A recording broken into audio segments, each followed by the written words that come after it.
everybody, happy Tuesday. Jeremy with Easy Logistics Management.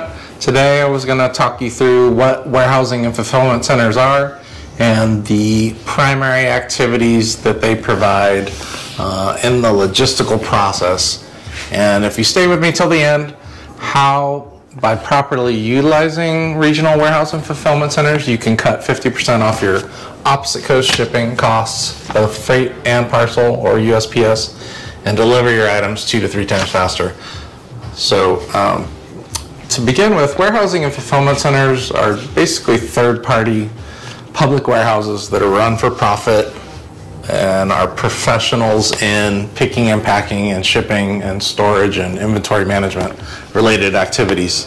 The primary services that our 3PL warehouses provide are, number one, outsourced and overflow storage, generally at a more affordable price than you could probably do it in your own warehouse if you take into account your lease, your labor, insurance, electricity, and water and power and things of that nature, just because they're utilizing their space for hundreds of clients and they have those costs spread over larger facilities and their labor pool. So generally speaking, especially if you're seasonal, a 3PL warehouse could be massively less expensive than having your own facility and all those carrying costs that are associated in that regard. Number two, cross-docking and transloading, especially if you're bringing import containers in from Asia and you need them to cross-pack them out of an import container and transload them into a full truckload, or they could do it in a variety of ways, not just container to truck. In many cases, they can dispatch it out the other side, LTL, or even into small parcel orders if all the shipments are coming in and going out at the same time for a relatively inexpensive fee. Number three, one of the primary benefits of using them is their ability to do kitting and pick and pack projects. Kitting is generally where we would do a larger run of picking and packing into maybe like items of the month club, or some sort of packaging that goes directly to stores where there's a variety of items in it. And picking and packing generally in my mind is more on a per order basis, where we're picking individual items, putting them in a box, and then shipping that to the end consumer. But they're very well set up to do these types of projects and provide these types of services, even if your warehouse isn't. So that's a benefit of using a professional 3PL warehouse and fulfillment center.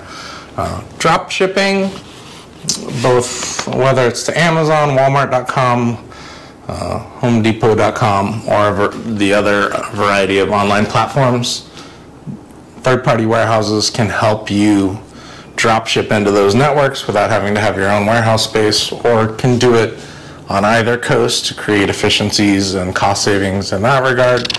Many times, especially if you're a newer company, you can't get onto the floor of maybe Walmart, but you can earn your way into their ecosystem by drop shipping off of their online portal. And we can provide that pick and pack and drop ship capability, or if you just have other products that you want drop shipped onto other platforms, we have for almost any of these major Shopify, Walmart.com, Amazon online portals, and can handle that for you. Especially so you can, and if you do utilize these services, generally speaking, you don't have to have as big of a headcount to run a fairly robust and scalable company, so that's a benefit as well. Number five, we just ran into a kind of an interesting reverse logistics project where a battery company called Battery Biz, their retailers couldn't handle the returns of the batteries and storage units because they were hazmat. So they didn't have the proper HAZ certification to ship it back to them. So we were going to basically consolidate all the orders into our warehouse, and we do have that licensure, so we could ship them back a pallet at a time or a truckload at a time.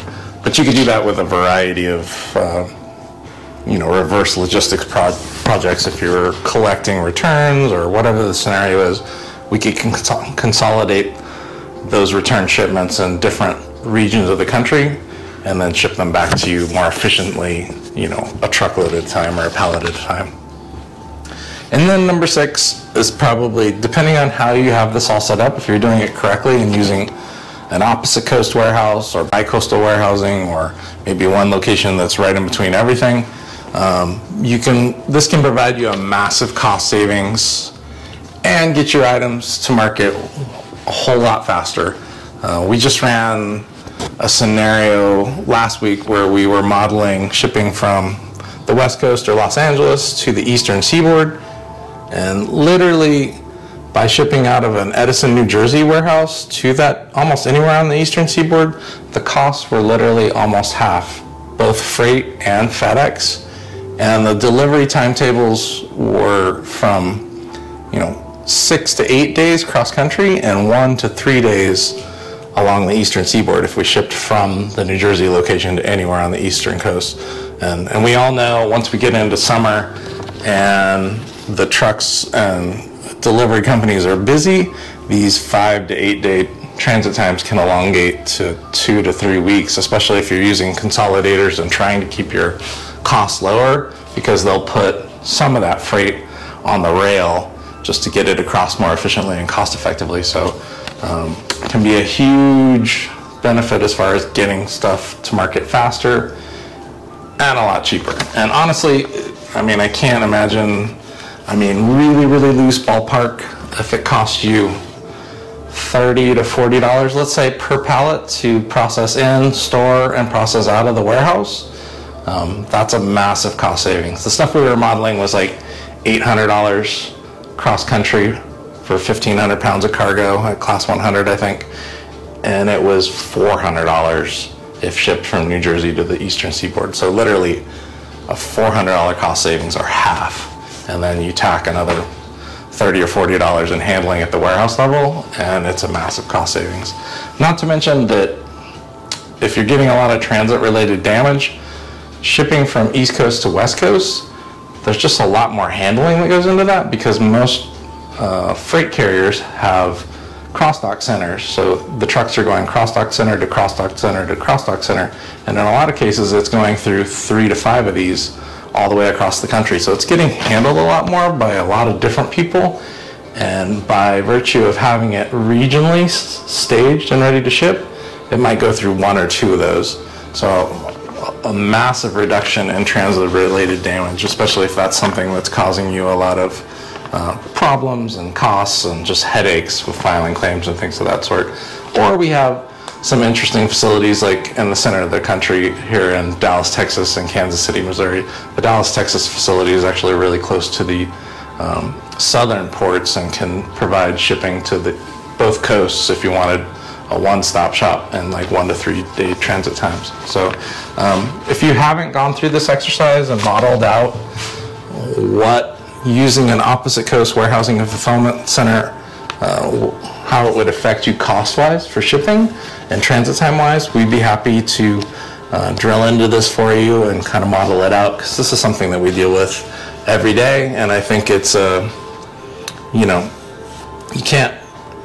we really need to, if you truly want to create efficiency and cost savings, you need to think more about your overall shipping more like a supply chain solution.